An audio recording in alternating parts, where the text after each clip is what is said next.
運動已經成為我日常生活一部分，我每朝都會做完運動先返工㗎。跑步、瑜伽、打拳都係我至愛，但無論做咩運動，我都一定會搽防曬先。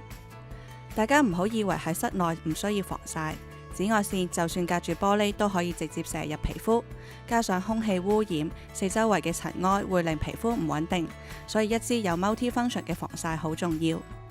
最近我就好中意用 IPSA 最新嘅防曬精華，貪佢質地夠薄之餘，佢嘅精華成分仲可以做埋 makeup base 添，一物多用好方便㗎。加上而家啲紫外線咁勁，梗係揀最高防曬啦。其實除咗防曬，抗污染都好重要，唔好睇小平時啲塵埃，會令皮膚變酸、加速老化同埋容易曬黑。最好就係揀一啲真係可以做到完全隔絕污染物，咁就可以維持肌膚喺最健康嘅弱酸性狀態，加埋 keep 住做大氧運動就 perfect 啦。